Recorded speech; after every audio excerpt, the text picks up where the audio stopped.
Yo, what's good? What's good? Welcome to Genius Yababa. Shows your man Yababa. I'm here with Genius. Yo, what's good, y'all? Yo, we just here. We want to drop a video, vlog. Wait, audio podcast. My fault. We doing so much. I gotta remember this podcast. We just want to tell you from our experience and things we heard from other people in the industry, music industry in particular. Sometimes the music industry, it's like the entertainment industry, but when you hear the industry, you think more music industry because it deals with music and the politics that go along with it. More politics than most than anything. It seems like. We had experiences. You seen people get scammed, lips get busted, reps get destroyed. Oh god. And thievery. It's a lot of treachery in the music. A lot of low level shit that goes on. A lot of dick sucking. Like this is what I used to hate. Let's say we got an artist. His nickname is Toy. Oh, Toy's out. Oh. And then Ed Level says, "I heard of you." Niggas be like, "Oh, you heard that? He heard of him." The fuck? Huh? The fuck is this What? nigga talking about? Like, bruh. Like niggas is saying, "Oh, he heard. Oh, you hear this dude? Oh, he heard of you." I'm like, y'all niggas sound like prom bitches. Like, how is it like? I'm like, yo. But anyway, I remember one time, this guy, I don't really care what people think. I'm just dropping the truth. I ain't lying on nobody. Y'all can hate what I'm saying, but tell me I'm lying. It was this dude, his name was Third. He died. Anyway, I was supposed to interview him on a Monday. So I got in touch with him on a Friday. And I said, yeah, I'm doing this show. The show's popular. He said, yeah, I know. I want you to interview me in my barbershop. I said, all right, cool. So I was like, yeah, we could do a Monday. Boom. All right, Saturday come, I'm editing videos, learning off tutorials. Sunday come, ring, I get a phone call. He said, yo. I said, who's this? He said, yo, it's Diggum Snacks. What's good? I said, oh, what's good? He said, you still down to record? Yeah, Monday sound good, man. Monday's good. He said, no, Sunday. He said, you said Sunday. I said, no, I said Monday because I already knew I had shit to do on Sunday. He said, well, you know what? Let everybody know. The real don't front. I don't front. I know the other rappers. Wait, hold on. What? I swear to God, and I just hung up on him. I said, wait, whoa. He did what? He said, let everybody know. The real don't front. I said, what? And I just hung up on him. Wait, huh? Bruh. I just hung up on him. I'm like, yo, what the fuck is going on? That's when that shit happened. That's when I came to you and said, yo, we can't deal with nobody else. We gotta stay in house. Chasing fucking motherfuckers around. I mean, we were supposed to get an interview with Corey Guns. That didn't happen. No disrespect to that nigga, but I just had to tell you that story, and that's happened. It's not like I lie. I don't lie.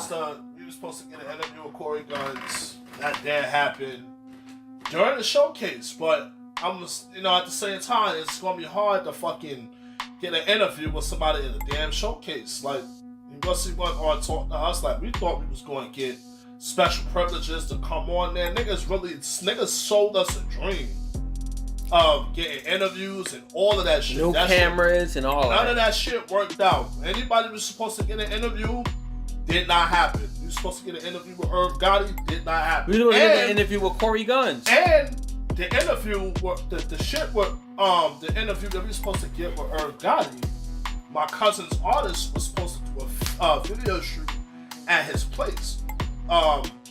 Hey, so shout out to YoMyG.com, the person that owns that. He had to set that up. All of that whole plug, that whole situation was supposed to be set up through him. And he was like, what happened when we got there, man? It was fucking cold that day. The YoMyG dude, all the way from the ferry, the Staten Island ferry, all the way to Soho. The YoMyG dude set it up. Your cousin's artist was supposed to be there. Mm-hmm. The dude from YoMyG already knew it was canceled. Did he ever call? No, right? No, he didn't. Okay, your cousin called his artist. Canceled. He probably didn't tell us. No, I don't even remember if he even showed up. If he even told, because we was calling my cousin's artist to find. Your cousin artist already knew. Later on, we found out he already knew it was canceled. No one told us. We were waking up early in the morning in the cold to walk all the way to Soho. Yeah, and we calling, and it was just like, yo, we showed up to the place and he was like, yo, how would y'all even, why would you, my cousin was saying, it's like, yo, why would he even have us show up to a place without him, which makes a lot of sense. Like, why would you show up to a location without that person that plugged you in? That don't make no sense. Like that, it don't make sense, but then it makes sense because if you're a real business person, you're not gonna fucking do that. So the person knew, and the crazy thing was, it's like, yo, how your manager don't know that this canceled, but the artist knew it was canceled. So it was a lot of miscommunication and stuff going on. Like I said, a lot of shit that we was doing, supposed to get interviews, that didn't happen. I remember, I don't even know if I still have this footage. I remember when I went with my cousin's artist to the studio in Jersey. I got to meet Double R. I didn't even know who Double R was until my cousin told me. I was like, oh, that was him? Like, that's, you know what I'm saying, I didn't know, you know what I'm saying? I'm walking around with a camera, just filming, just getting background footage and shit, and recording him in the studio, and you know what I'm saying? Cool dude. I was talking to the engineer. Engineer's dope. I forgot their names, but Double R, I'm pretty sure we can all go on YouTube and see who Double R is and get his contact info if need be. Like it's not hard. We live in the fucking social media age now, so it's not hard to find anybody. But during that time, that's when we was really doing our music stuff and the video stuff real heavy, and we was just trying to get interviews and get put on. But we was, going out doing showcases, promoting, a lot of empty promises, getting led around, getting led astray. Motherfuckers telling you one thing, then you doing another.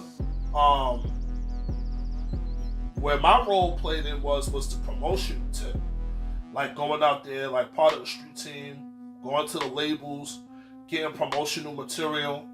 My cousin been doing this for a while, so he did promotions for like Mano and Cassidy and stuff like that. So what the good thing about some of that was like whoever was coming out from that label, I actually had access to their promotional albums, which is pretty cool.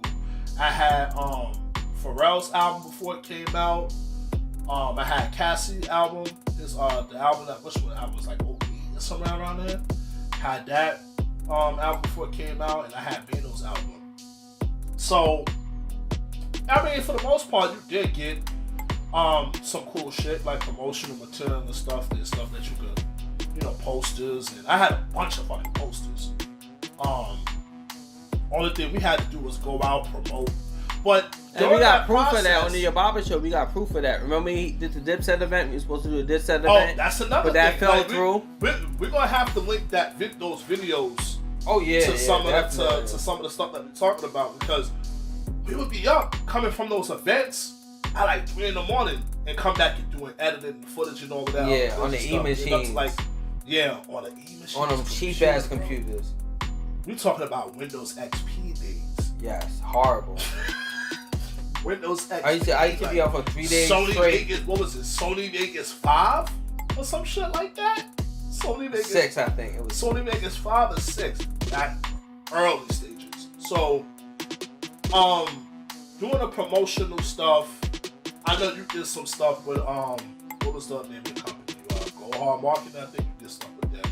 Well, the first company we dealt with was 8 and 9 Clothing. That's the first company we dealt with.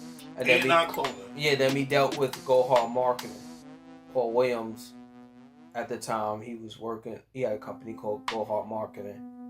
And it was it a J Records, Arista, and RCA, then J Records. J Records, then it became RCA at the time. Yeah, it became RCA, and Arista became RCA. And then we went to Atlantic. Did some stuff in Atlantic. And then, I mean, we wasn't like very experienced. We was pretty much nobodies, but like you have people like that may have access to certain things, as far as like dealing with industry stuff. But a lot of the stuff that we were doing was really low level. But the show was buzzing. You know what I'm saying? So people, that was buzzing. people started getting recognized and stuff because we would have our cameras and, you know. Talk about the new eyes. Speaking about recognized, because you know the new eyes philosophy.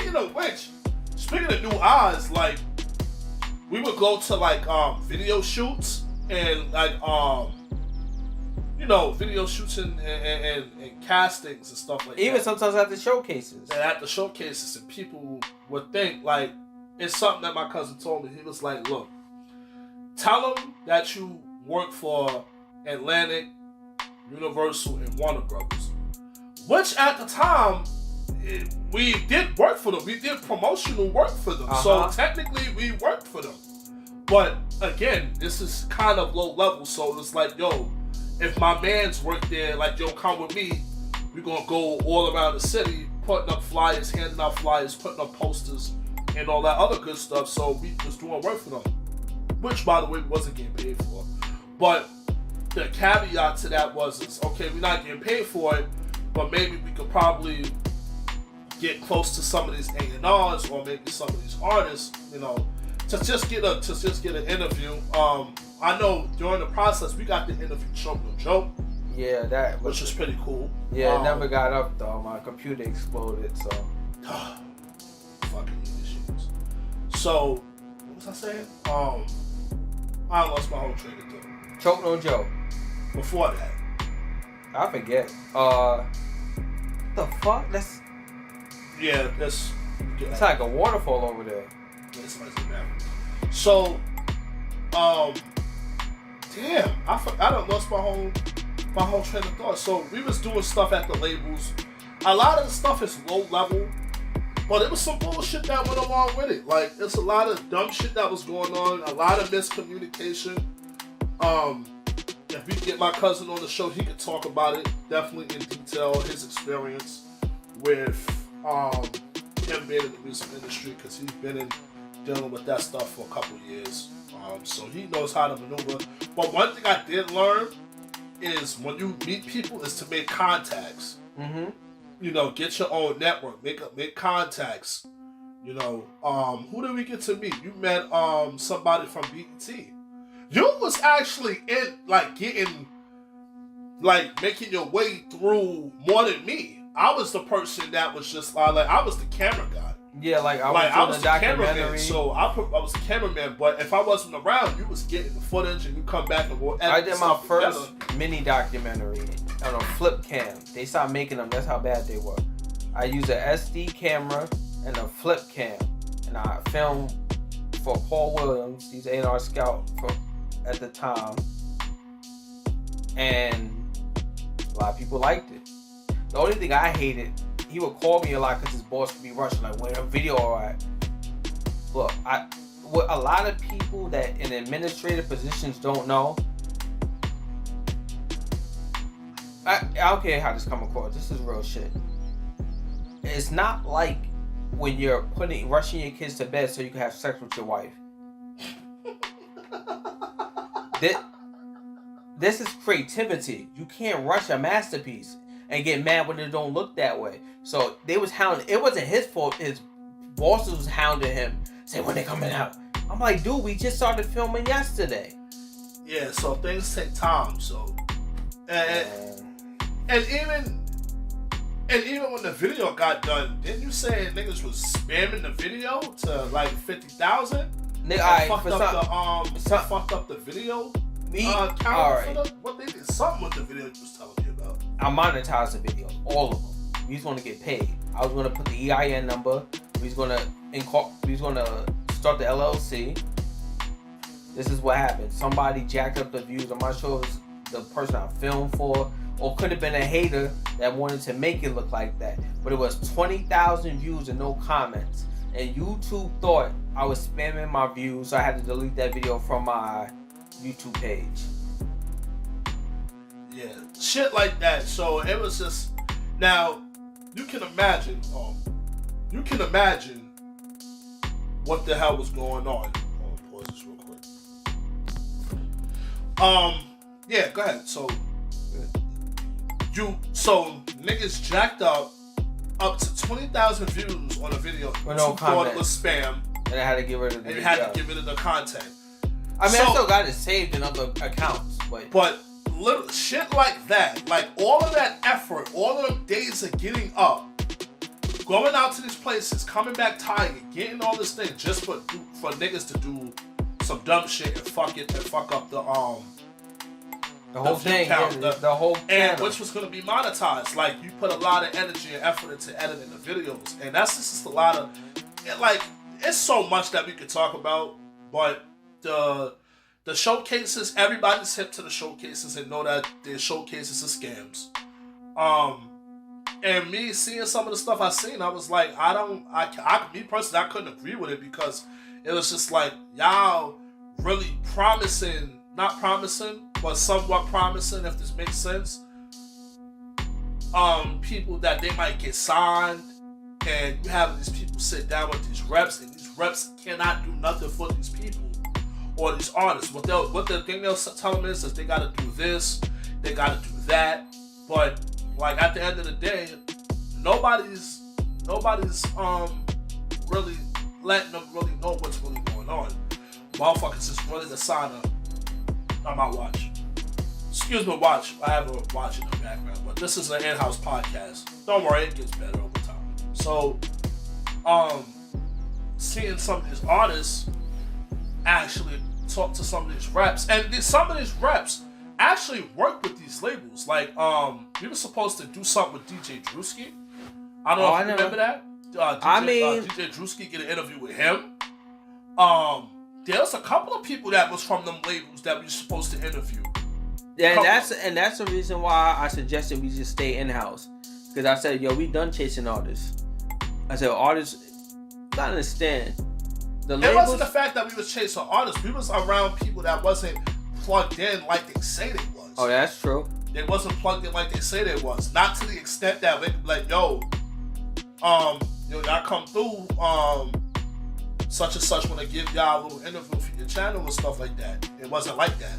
You know what I'm saying? And again, why would they want to interview us? But at the time, which is crazy, Dorky Diamonds was doing interviews around it when it was Forbes. Forbes DVD at the time. Yeah, then he changed it to Dorky Diamonds TV. He was already up there. Which now thinking back at it, we should have went to him.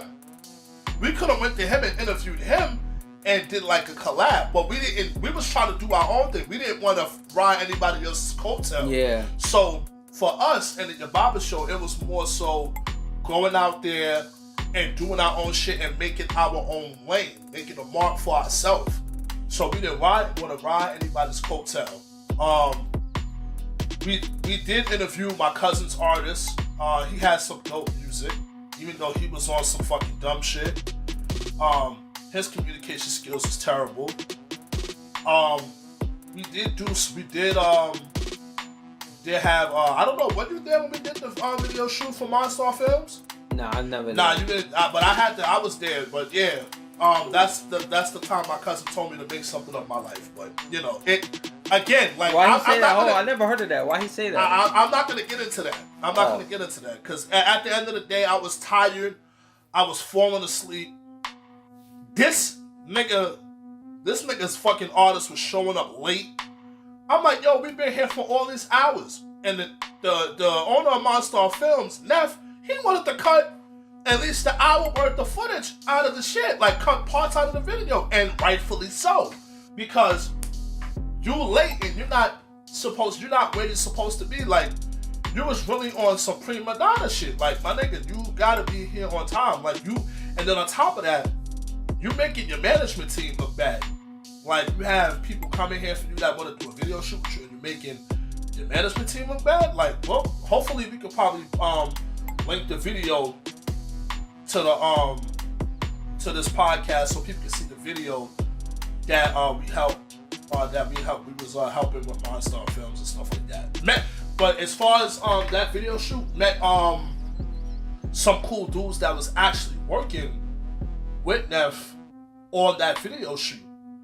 Mad cool. Like, he even put me onto some tricks that I shared with Yababa as far as like certain techniques, how they have the beat sync up with the video and like do like when you hear like the do doing. Like the video could cut. Yeah, get flash. Yeah. Like the flashy stuff. There's a method for that. He gave like little trick. I was like, oh. So I did for what it's worth. I will say this: when you are not getting coffees for 2 years, and you're on a low level, you're not up there where you're talking to like Kevin Lows and other people that, you know what I'm saying, those other people, A&Rs and stuff like that. Make as much contacts as you can and try to provide value and give them something to where they're gonna, you know, like, oh, I fuck with this dude. Like, he's always consistent. That's one thing my cousin always said, is being consistent as much as possible. But it was so much, and to surprisingly, a lot of to no fault of his own, it was just the people that was around that really wasn't moving the way it seemed like everybody had their own agenda when it came to doing shit. So I can't really fault him for that. We weren't able to go into fucking what was it, J Records, Atlantic. We went in there, we actually get to talk to some of the people in there, which was pretty dope. But outside of that, with the street stuff and the showcases, I'm not gonna mention names, but it was a lot of stuff that was going on with the showcases that people were not let's just say friendly. Anything you want to add to that? Well, a lot of people, they like this. You don't have. It's like people say, well, you don't have the experience. You don't know what you're talking about. I said, okay. So if I go to Iraq right now and I become a Marine, I go do boot camp and I go to Iraq and I see and I'm in combat. I was there 2 days. I don't have enough experience. Like, that makes no sense. People learn at different pace. You could learn a lot of shit in 2 days depending on who you are. Well, everybody you would have some people challenge you on that. Say 2 days in Iraq is not. You were there for 2 days versus somebody that's been there for years. Then again, I would have to argue that down. You got boxers that been boxing for years, but they get beat by unexperienced boxers. It happens all the time. Now, you could see more combat in 2 days than someone seen it in a year. It's possible. It's very possible. They could be sitting in foxholes for like 2 years, just foxholes all the time. Then you come and you get into a major skirmish. It's the IED, the Humvee done flipped, and you shooting. So you got more experience. It's combat. Everybody learns differently. Realistically speaking, you go to Iraq for fucking,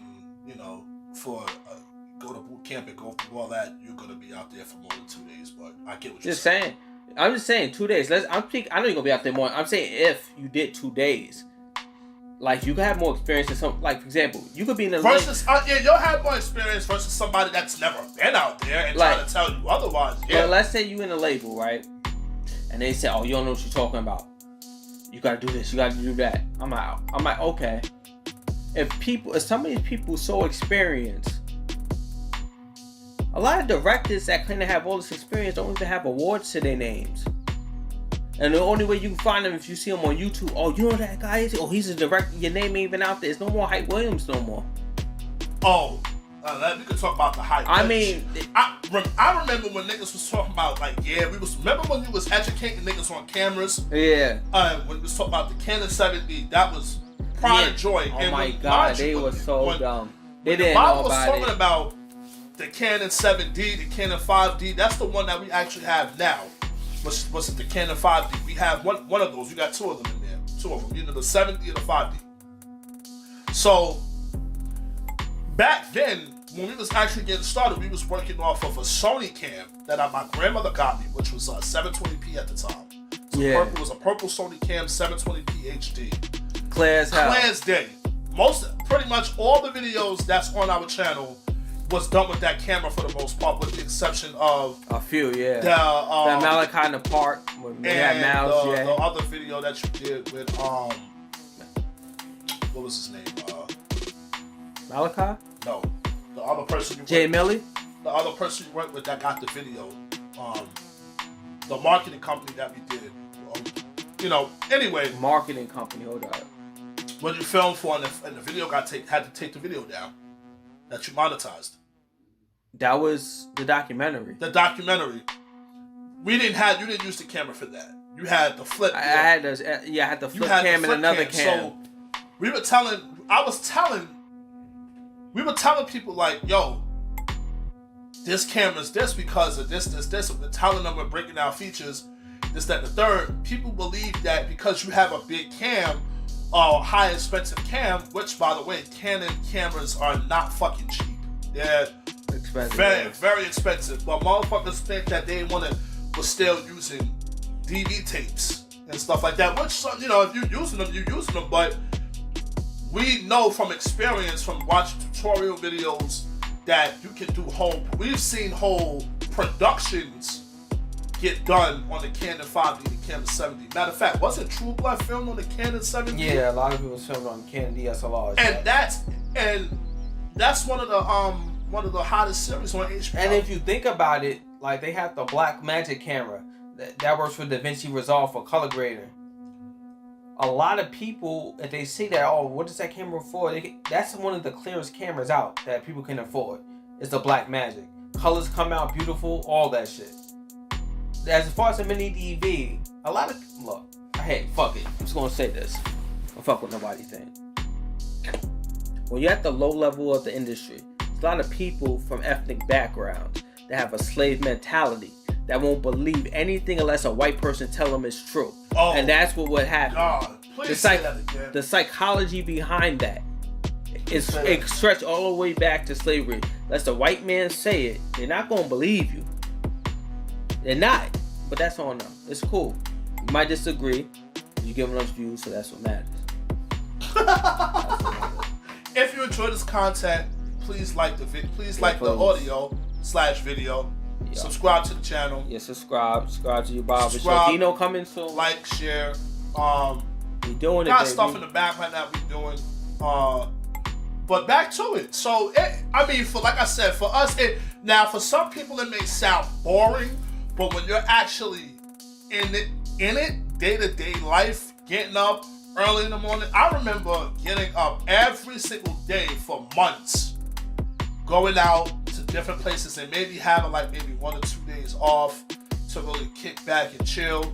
I will say this, during that time, me and my cousin did get to bond a lot more, and I learned a lot of different things for what it's worth.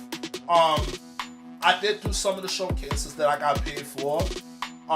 This is before I had knowledge of all the dumb shit that goes on, but I was just helping, with setup and, escort and acts onto stage and stuff like that, and helping with everything, the cleanup after everything was over, and I would get paid. I was only getting paid like $50, but for the most part, it was cool. You covered for food and stuff. Most of that money was pretty much gone by the time I got to back home on Staten Island. So I'll probably come back with maybe like $20 left to my name. But nonetheless, I did learn a lot of different things. I did get to go up and see some of these places, which I never thought I would see. We did get to see some artists up close. I actually got to shake Cassidy's hand. Did a show with Cassidy. We did shows with Corey Guns. We did shows, was it Fred the Godson before he died? R.I.P. Fred the Godson. Who else we did shows with? Mano. Ron Browse? Y'all probably don't remember Ron Browse? I don't think I was at that one. Ron Browse. I haven't heard that name in a minute. Yeah, Ron Browse. It took me a minute to bring that name up. Mario. They had Cortez and Misfit. They were on Cortez, stage. Mario. We did a couple of Joel Santana, Lloyd Banks. We've you know what I'm saying? Been around and seen that, which was pretty cool. Actually get to see these people up close.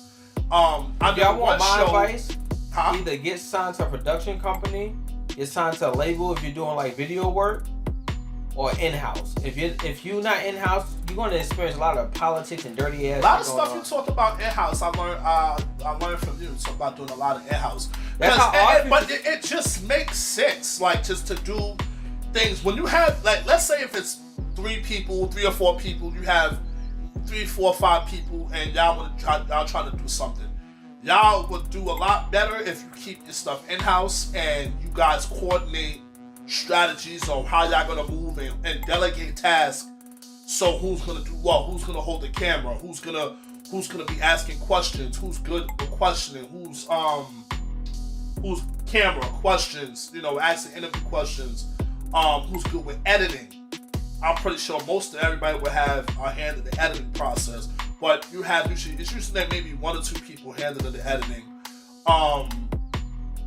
Just making sure from promo, somebody going out there sharing links, putting up flyers, putting up stickers. So a lot of the stuff that we learned kind of actually bring all of that together. So I do have a marketing background for the most part. So you don't really see too many people doing the street team stuff, which I think, now it can still work, but a lot of people are getting fined for putting your bills, putting their stickers on shit that they're not supposed to put it on. But guerrilla marketing tactics. I used to take flyers to Barnes and Noble and go to the magazine section and put flyers in them. I used to do that. Put flyers in them, go in the bathroom, put stickers in different places, all different places, so people would see the material. So I do have a marketing background when it comes to like street team, online promoting, reaching out to people. Oh, and also too, I did like a small management for a girl group called Adenica. Yo, this nigga was doing. So I was, management for Adenica, which was I forget their names. It was Imani, Christina, Nalu, and Avante. Are they Native American? It's crazy because I got pictures. I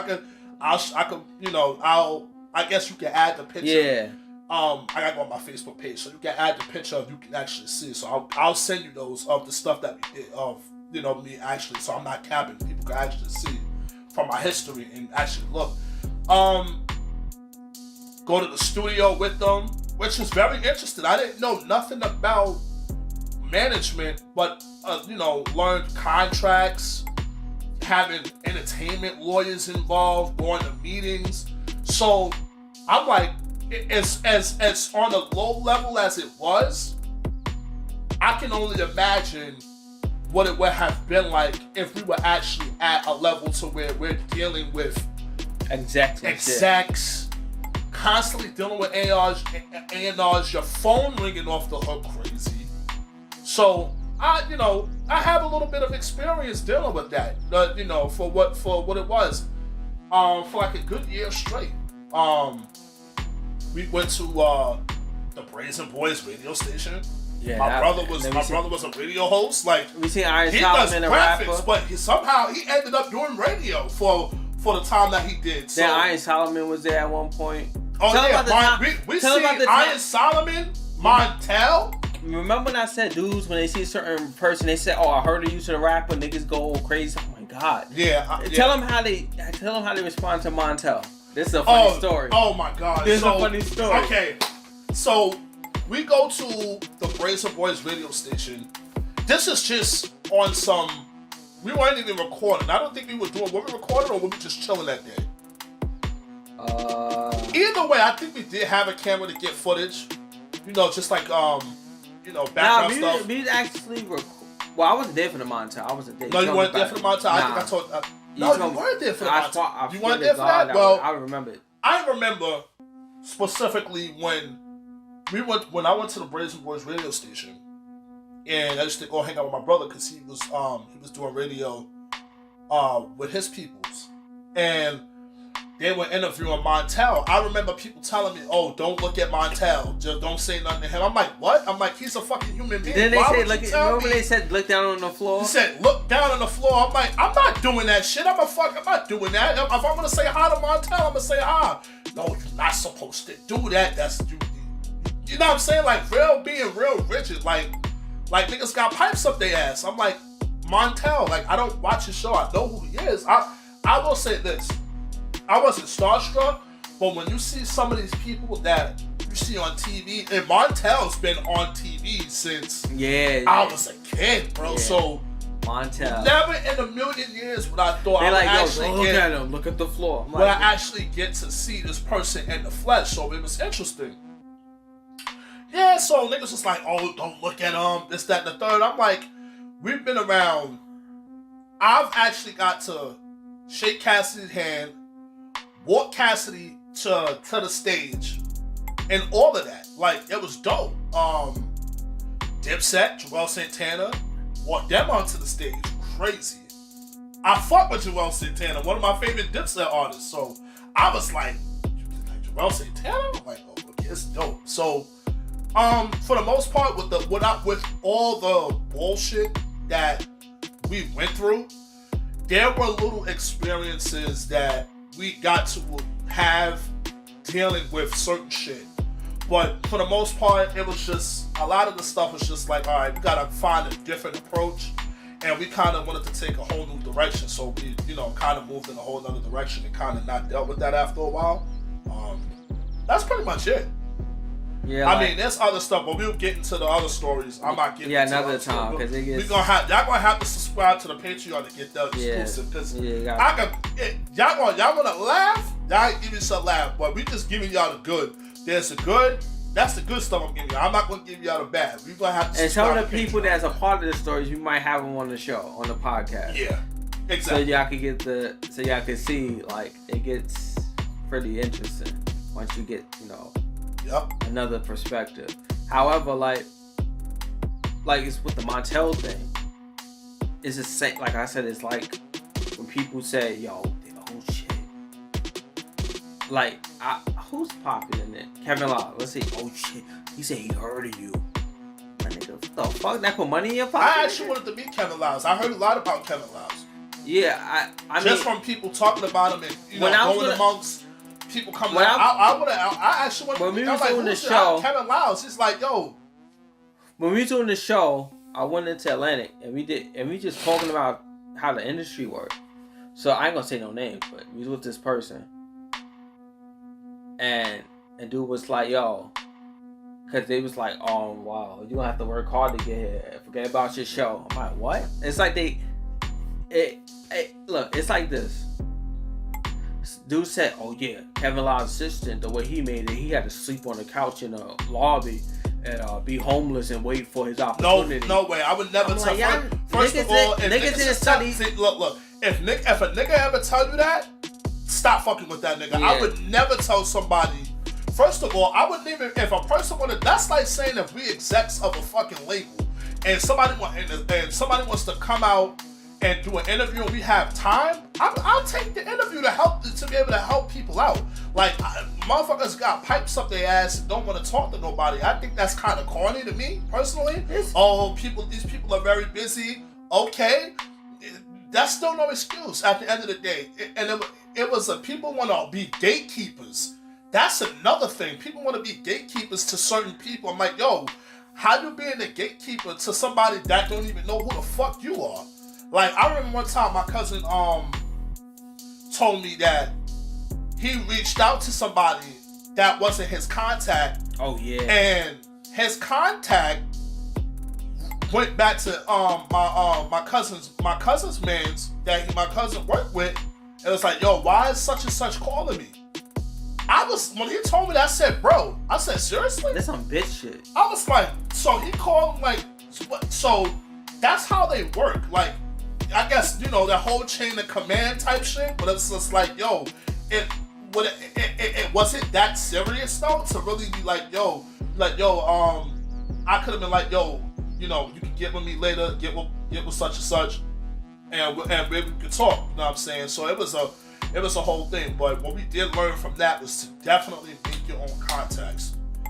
Make your own contacts. It's a lot of dumb shit, but me personally, if I was a label exec or A&R or somebody like Kevin Lowe's and I had the time to talk, somebody emails me and they want to come in the office to talk, and I have time, or we'll set a date and make time, but yeah, you can come interview me, sure, why not? Like, cause see, what people don't realize is if you're doing stuff like that, now you got people who respect it, like, yo, he actually sat down with me, like if you, as long as you're not no disrespectful shit, you're not asking no crazy ass questions, and you just, you want to build content for your channel, who knows? I may be a regular on your shit.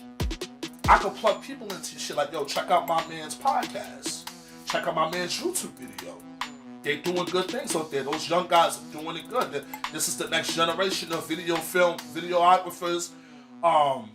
You know what I'm saying? People coming out and actually getting good footage for y'all. Like, so when if you have a small team, stick with your small team.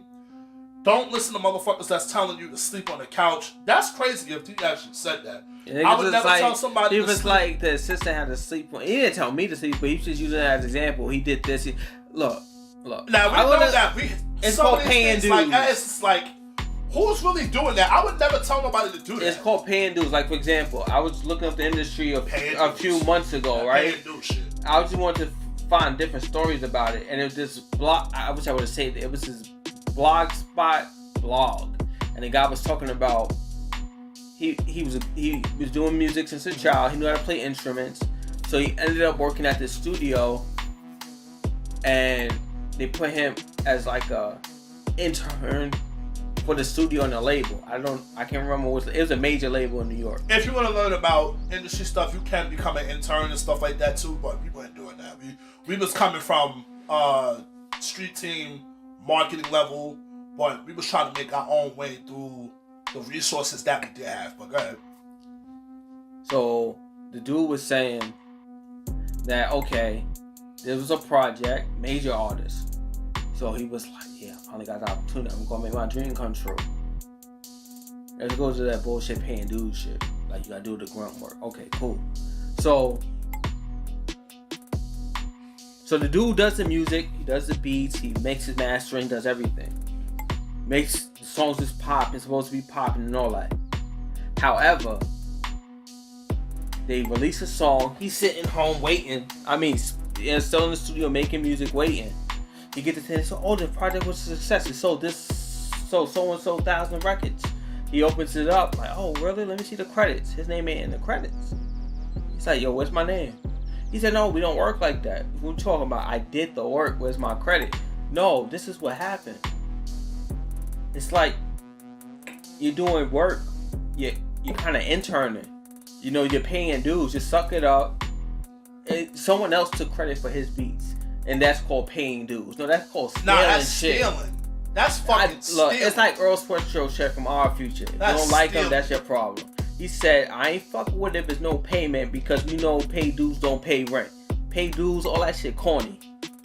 That shit corny. That's the corny shit I be talking about. Like, little slick shit to get free beats. Like how you not give somebody a credit for their beat? Like, I guess that, like, niggas is not asking for no money. Tell them what happened to your brother in the Mario thing. Niggas, Super Mario 8-bit beat. Remember that? Oh, I'd rather get him to talk about that shit. Yeah, you right. We'll get my brother to talk about that shit. But that was crazy. But I'll talk about it briefly. So, my cousin told me, and my brother did, and this is a long time ago. They created a beat in Mario, what was it? Mario Maker? Not Mario Maker. This is not. It was an 8-bit one. It was 8-bit. Nah, it was a Mario game that you could make music on, and they made music on the shit. I can remember that. Yeah. They made music on the shit. The shit was fire. I remember that game. I gotta get them to talk about that. We could probably interview them and have them come on and talk about it. Shit was fire. Long story short, the shit got out. Niggas stole the shit. I think the shit ended up on the radio, and niggas took it. So it's like, it's a lot of goofy shit like that going on. So you mean to tell me somebody creates with their hard work and effort into a project, and it's like, oh no, it's called paying dues. Nah, not paying dues. And also, if you definitely dealing with this shit, have your paperwork straight. Have a contract, a simple contract of how you conduct business. If they respect you, they're gonna fuck with it. You ain't gotta have a complicated ass contract, sign 360 videographer deals just to fucking deal with somebody that you don't really have to fucking deal with. Make sure your paperwork's straight. If they want access to your content, that's another thing too. We had people trying to do chess moves to try to get our videos and stuff like that. Like, that's kind of how I knew it. Like, we was like, we getting somewhere because why is there so much a concerted effort into getting our content? Didn't we have content with BET and stuff? We had some content with BET right? No, I compiled that into the Paul Williams documentary, and I took some of the shots from BET, him hanging up posters. We went to the album release party. That was Marsha and Brochure. Yeah, Marsha and Brochure for Flowetry. I wasn't there for that, but you would definitely. We was in BET. BET's part of CBS. Cool people there. Do Kevin Logan really cool. Like I won't get too deep, but I wasn't starstruck. I only starstruck by one person in my life. Like when I see rappers, I think we're on the same level. That's what I think. I don't really see them as gods or anything like that. I wouldn't say we're on the same level. It's obvious that we're not on the same level. We are. I think I'm on the same because as far as their status, no, we're not on the same level. But I feel that as far as like a human being, like then if you can look at it like that, you look at it status in music, it depends on the fan. Like Jay-Z has status, but some racist white folks might only listen to Eminem. So it depends on your perspective. Like that's once we started doing the show, I felt like we were on the same level as these people. We have potential. Potential is. Yeah, it was low level potential. So we're not making it seem like this is just our experience. This is how I approach the artists without having social anxiety. I believe in my heart and mind that I'm on the same level as them. So I don't get social anxiety. You won't see me jumping around. Oh my God, it's Cassidy. Either way, he may feel like he's on the same level as them, but in their mind, they don't feel that way. Man, and at the end of the day, because if an artist got to get showcase money, they're not on the same level. If an artist got to get showcase money, then you gonna say, if you ain't selling on Madison Square Garden, I don't know. Anyway, that's just how I feel. That's what keeps me going. I think everybody should feel that way. They should feel that they're the greatest at being themselves. You're not wrong for your perspective, but when it comes to if music and stuff like that and how they move. You're on the same, because when you say you're on the same level as them, that means you can hit them up and call them anytime. My opinion, you could call them. You could go like, "Yo, can I come through for an interview?" Oh yeah, like you the homie. It all depends. Like for example, that's not hard to do. When we first started, we had to ask somebody to be on the show. Jay Millie. He said, "Okay, cool." It went smoothly. It was like the smoothest episode we ever did. It was just very cold that day. Very cold. However, when I say we're on the same level, when we first started the show, we called a few rappers. They didn't want to be on the show. That's how it starts. We got Hugh Hef. No, first we got Mal, but we knew who he was. He's a homie. Then we got Hugh Hef.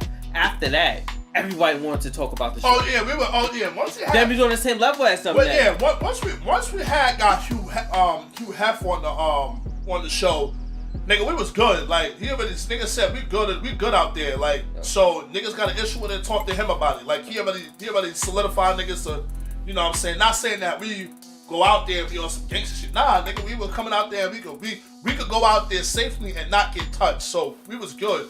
You know, we was putting this music out there, promoting his stuff. Like the homie said in the video, we taking this shit to the Waka Flocka finalists. Like that shit was the funniest. Like it's little things that we experienced. That Waka Flocka finalist shit, funniest shit that we fucking heard. Like there's no beating that. We taking this shit to the Waka. Like that's the slogan, nigga. We taking this podcast to the Waka Flocka finalists. See, with cats, like it's not hard.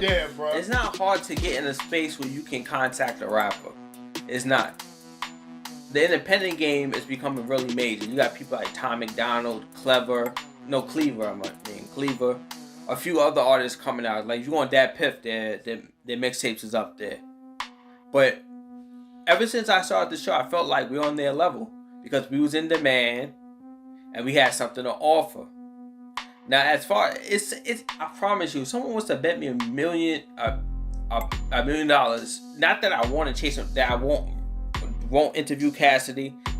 I will win that $1 million. Because simply, these niggas is looking for the cheapest way to promote their shit. Yeah, and we was that avenue. Oh yeah, but whoever has the hearts and minds, whoever has the hearts and minds of the youth, are where the power is. So it's crazy that you say that because they may be looking for free promotion, and we was willing to give it to them. But see, the way we would do it, we took that content, like y'all giving us y'all essence, and that's gold to us because now we can take that, mold it, put it up, and keep it next and keep it pushing, make the content look fire because people like visuals, people like to be entertained. We were getting on that level, so putting up content of whoever we was able to get on to talk to us, we just ran with it. Like, that's another thing. Whoever you could get to interview, take it and run with it. That's what Vlad does. Vlad talks to everybody, but at the end of the day, you have other people out there like Dorky Diamonds. I think you should fuck with Dorky Diamonds. You might be able to actually interview him. Dorky Diamonds. I like his content. I am subscribed to his channel. Subscribe to Dorky Diamonds. And speaking on Dorky Diamonds, the only issue I got, not with him, but the people that go on the show, I'm sick of seeing these people that waited until the industry dropped them on their heads to say that, oh, there's Illuminati rituals, and I didn't want to sell my soul. If there was Illuminati rituals going on while you was in there, and you're so genuine, why didn't you come out on video saying, yo, I gotta leave this industry because it's evil? You waited until there was no more money left for you. Now you want to come forward? You gotta prove that. You're gonna have to prove it. If you're gonna make a claim like that, you're gonna have to prove that. All this, oh yeah, they sold. They did this. They did. So why did you wait until you fell off to come out and say? Who did that in particular? It was a few. I think they had this guy called Ali Vega and a few other people. Oh, I seen that interview. He didn't wait till he was hot. No, you didn't hear what I said. He was. Vegas? He was. No, let it hear. Was. He was but hot. What about now? What about now? He walked away from that, bro. You must have heard that interview. I watched. That's funny. No, hold on. Let me finish. I gotta see my part. He walked away from that. Look. Not because he got dropped. He walked away. All right. And let me ask you something. How you walk away from a music contract? How? You signed to a label. How you can't just walk away. How do you walk away from a music contract? Let me know. First, wait a second. Answer the question. Who was he signed to? I don't remember the label, but he's a major artist. That video. I watched it too. He said he's a major artist. That's what Dorky Diamonds confirmed. But how do you walk away from a music contract? How long? That depends. I don't know. Exactly. You can't just walk away. You don't even know the answer to that. I'm keeping it real. You don't know the answer to that. I be reading music industry books all day in my room. But so how does a person walk away from how? I'm asking you. You said he walked away, so I'm asking you. He walked. How do you walk away from a contract? I don't know how you. I guess you decide that you terminate the contract. The only way you can be able to terminate the contract is if you take that shit. Or unless they let him go and they felt he couldn't sell anymore. Like, look at Red Cafe. He's nice, but he can't sell anymore. So why would they deal with you? Okay. Look at Professor Griff. He signed to Uncle Luke's label. That's a little bit of a no, reach, it's not, because Professor Griff is a legend. Professor Griff is a legend. Vegas interview. That's a little bit of a reach, my nigga. It's not a reach, but you can't answer my question. All right, we're gonna have to watch that video again. Why would I watch this video, man? I have no look. I don't care if you believe my. No. We're gonna do a breakdown of the shit. A breakdown of an interview so you can feel your point got across. That's a waste of time. No, it ain't. For you, all right, you break it down. I post it. That's simple. I'm not gonna waste my time because you want to prove a point. That makes no sense. Not? Because that's time. So that's time. Time is valuable. So you tell. All right. So then. No, you say he walked away. Answer. So I don't know how you walk away from a contract, and he decided to wait because that's what he wanted to say. So you tell. All right. When he was. I don't know. I don't have the answer. You don't got the answer, Sway. Look, my you don't have the answer, Sway. You don't have the answers. Nigga, I gotta explain this shit real soon. Wait. You tell me. How did you walk away from a contract? Alright, I tell you. Look. Hold up. He was hot, right? He won a Grammy? I don't think so. No. Now we look. Now here I'm coming from. You seen the Choke No Joke Gatekeepers Part 1 and 2, right? But he did have. No, hold on. Let me answer my question. He did have video game soundtracks. No, let me. Look. You seen them Gatekeepers 1 and 2. You seen them, right? Choke No Joke. So when he's hot, you're on top. You're meeting certain people. Niggas know shit why they hot. Why didn't he come forth at that time? Why do these rappers wait until it's over to come through? Probably couldn't have. You ain't cutting up. Why wait? I thought you for the people. I thought you for the people. First off, I'm not gonna speak of this contract because I don't know what the details of that contract was. But if he didn't, if I had to guess, if he didn't come forward and to say anything about it before, was probably because the money. Probably because the money was more important than the culture. Why wait? That's like me signing to Atlantic and me saying, "Yo," and I end up on Doggy Diamonds. Yo, look. The reason why I'm not in the industry. I don't think he knew that. Man, come on. When you hot like that, you meet people, B. When you under a fucking contract? No, the fuck when you not, hot, bro. When you hot, you meeting certain type of people. I don't give a fuck what nigga. If you hot and you see some shit, you're not coming out under a fucking contract. When they own you.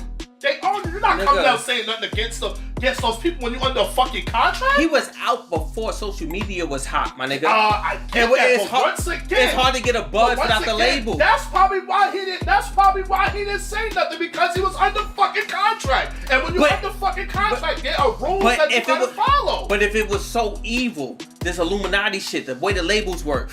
And your people are important, so you're gonna wait until the youth's minds get fucked up, and then your time is passed. Hold on, that's not. You gotta be finished. Come on, you see this people? Too much credit. No, you see this people? I can't say what I want to say. If that's the case, there were people way before him. I can't say what I want to say. He won't let me finish my point. Listen, there was people way before him that did that shit.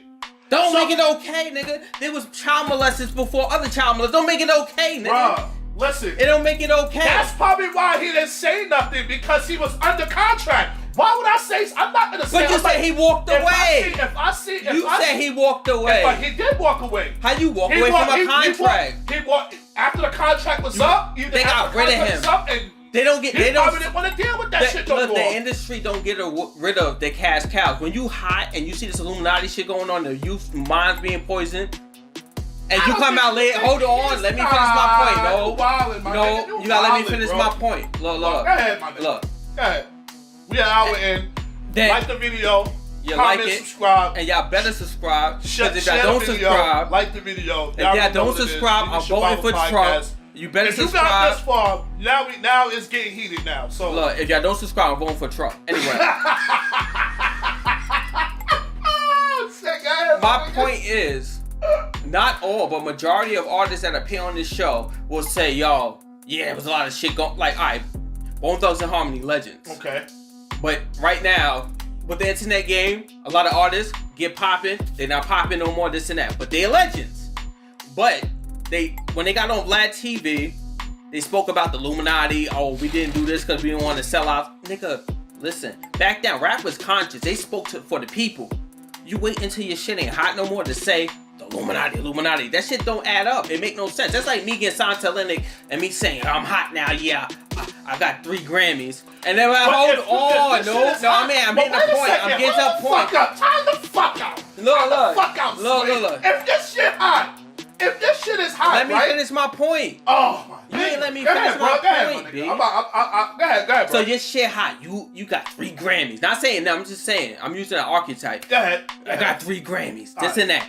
You're at a certain level where you're meeting people that might be connected with something else. Whether it's the Rosicrucians. Okay. Whether it's somebody. It's still running? It's on? Yeah. Yeah. The Masons. Somebody.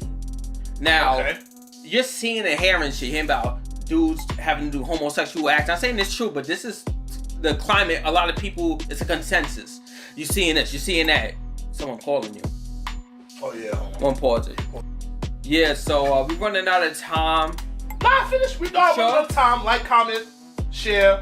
Yeah, like, comment, subscribe. Share. So, no, but you could be on top of the world. Okay. 3 Grammys, I'm doing it. But you seeing shit. They don't just give Grammys to niggas. You see what they did to Michael Jackson. That nigga got hit with party drugs. I don't know what they did. Nah. See, they drugged him. They killed him. Came out that was hot. Ever spoke out against the fucking Illuminati? Michael Jackson. Under contract. Look, I'll tell you. Michael Jackson? Michael Jackson spoke against Tommy Mottola. Tommy Mottola has links to the mafia. He used to date me. He was dating Mariah Carey, and Mariah Carey would tell Michael Jackson that Tommy Mottola has people following her everywhere. He controls her life, and he's very evil. That's what they said. I'm not sure how true that is, but it comes from reliable sources. What I'm saying is these artists, they gotta stop waiting. They also said he was crazy. He didn't know what he was talking about. Yeah, these other artists, they gotta understand. But wait a second, time out. Wait, hold on. I ain't letting you get away with that shit. You ain't let me finish my point. No, I'm gonna let you finish. I'm not letting you get away with that. They'll be hot. Get away with that. This is my point. Besides all that was just an example. You're getting free Grammys, you hot. You're seeing certain shit and hearing certain shit. And you hear, the Illuminati doing it. They putting this in the music. They doing backtrack. They putting this on the diss track. So I'm like, hold up. You hot. If you for the people, you should have said something. Malcolm X sacrificed himself for the people. Martin Luther King, Marcus Garvey. So you up top, and you getting this money, and you wait until you ain't getting it no more to speak up? I can't listen to a dude like that. That's poor integrity. Nah, that's bullshit. How's it bullshit? Explain. That's bullshit. So, Michael Jackson came out way later and started talking about this shit. This shit was going on since he was a fucking kid. Since he was little, since his parent had put him. No. He didn't fall off. His parent had put him. His fucking parents knew what the fuck he was going through. They knew this shit. He went because he started getting tired, just like everybody else. But he didn't fall off. He did it while he was still in the limelight. You know how I know? Because he bought... Years later? No, he bought... Years later? He bought the music industry. Years later. I'm not buying that. And then look what happened. They killed his ass. Years later. But he was still in the limelight. Yeah. But he went out with his integrity. When they started throwing him under the bus, all that shit. They threw this nigga under the bus. You know what? He was getting money for a fucking long time, and he knew this shit was going on before niggas started talking about it. Matter of fact, he put the how do you know he knew? The internet wasn't around for the. It wasn't like the internet was around.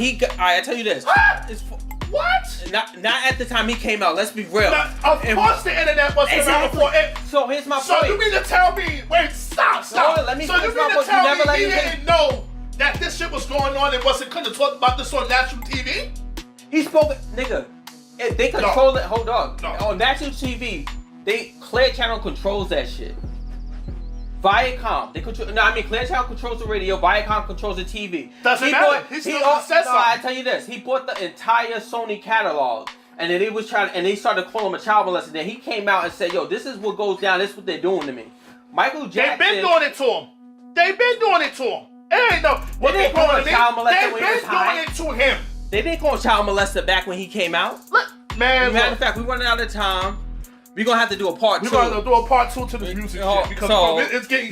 Don't forget to share, like, comment, subscribe. Check out the Yababa Show. Dino's video game segment coming soon. We gonna link the videos to some of the stuff that we talked about. Yeah. And earlier we 63 minutes in, 91 megabytes, which is pretty small for an audio file. Like, comment, share, subscribe. I'm Genius. It's Yababa, man. You already know. Stay a beast. Peace. Later.